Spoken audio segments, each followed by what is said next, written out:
জুলাই গণঅভ্যুত্থানে ক্ষমতাচ্যুত শেখ হাসিনার বোন শেখ রেহেনার মেয়ে ব্রিটিশ এমপি টিউলিপ সিদ্দিকের বিরুদ্ধে নানা অভিযোগ উঠছে। এরই মধ্যে টিউলিপের জায়গায় নতুন কাউকে দায়িত্ব দেওয়ার চিন্তা করছে তার দল। যদিও এর আগে টিউলিপের প্রতি আস্থা প্রকাশ করেছেন ব্রিটিশ প্রধানমন্ত্রী কিয়ার স্টারমার। এদিকে তাকে বরখাস্ত করতে স্টারমারের প্রতি আহ্বান জানিয়েছে দেশটির প্রধান বিরোধী দল কনজারভেটিভ পার্টির প্রধান ক্যামি ব্যাডেনচ। টিউলিপের বিরুদ্ধে ওঠা অভিযোগ তদন্ত করছে ব্রিটিশ পার্লামেন্টের পর্যবেক্ষক স্যার লরি ম্যাকনাস। অভিযোগ আছে আব্দুল মোতালিব নামে একজন ডেভেলপার টিউলিপকে উপহার হিসেবে গ্রিন ফ্ল্যাট দিয়েছেন। ওই ফ্ল্যাট ব্যবহার করছেন টিউলিপ, কিন্তু এ তথ্য গোপন রেখেছিলেন তিনি। বিষয়টি সামনে আসায় জানা যায় আব্দুল মোতালিব হলেন ক্ষমতাচ্যুত শেখ হাসিনার রাজনৈতিক মিত্র।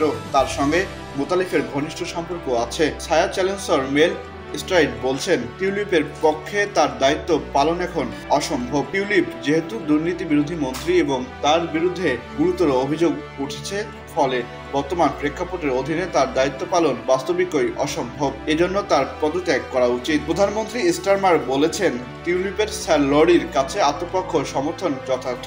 টিউলিপের প্রতি আস্থা প্রকাশ করেছেন ব্রিটিশ এই প্রধানমন্ত্রী। এদিকে তদন্তে দোষী প্রমাণিত হলে টিউলিপ সরকারি দায়িত্ব পালন করতে পারবেন না বলে জানিয়েছেন বিজ্ঞান বিষয়ক মন্ত্রী পিটার কেলি।